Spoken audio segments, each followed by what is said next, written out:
Welcome to Important Monuments of Cyrene. The sanctuary of Apollo sits on a prominent edge of the plateau of Cyrene, overlooking the Mediterranean Sea. It could be accessed either by the road from Apollonia via the necropolis or by the Sacred Way, coming from the agora of the city.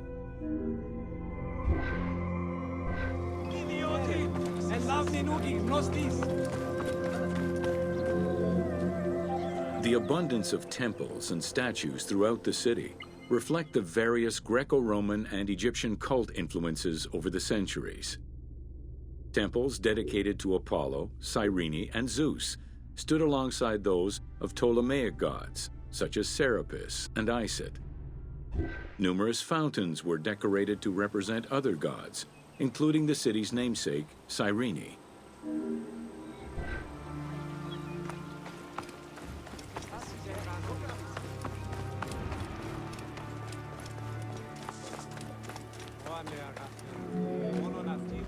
A vestibule known as a propylaeum marked its entrance and highlighted the fountain of Apollo. God of the sun and of protection, Apollo was an important deity to both Greeks and Romans. The sanctuary built in his honor was considered to be sacred.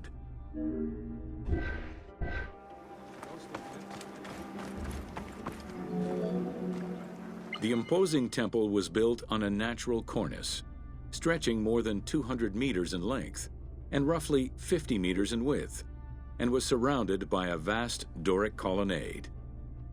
Sections uncovered by archaeologists indicate restorations to the columns were made between 115 and 116 CE.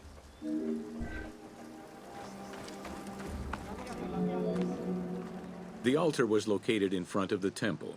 Both are estimated to be the same age, though restored at different times.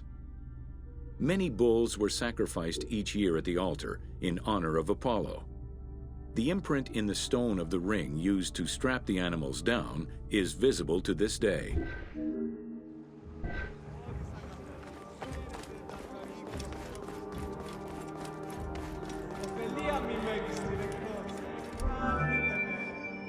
Carved during the Roman era, the Apollo Sitharid was discovered near the temple.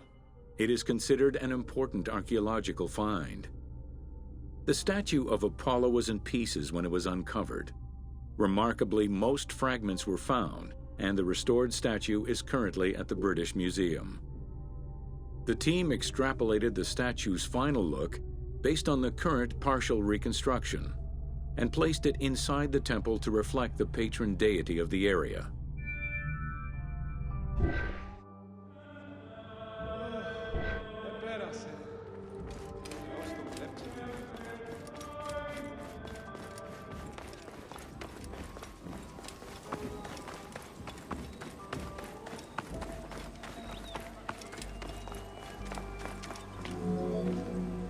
The amphitheater of Cyrene is located on what is known as the Terrace of Murtosa, next to the sanctuary of Apollo. It was built on top of the old theater in the 2nd century.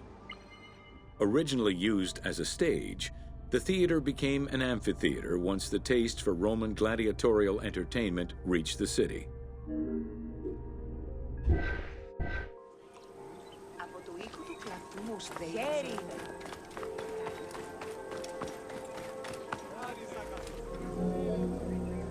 Entrances were placed at both ends of the amphitheater.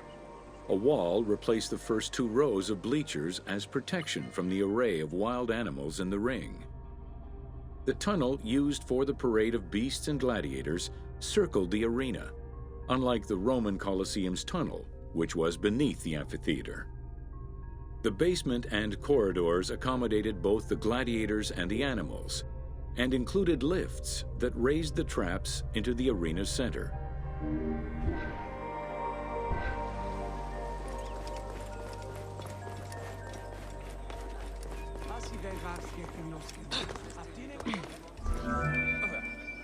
Since the original theater was close to the cliffside, the expansion didn't allow for a perfect circle.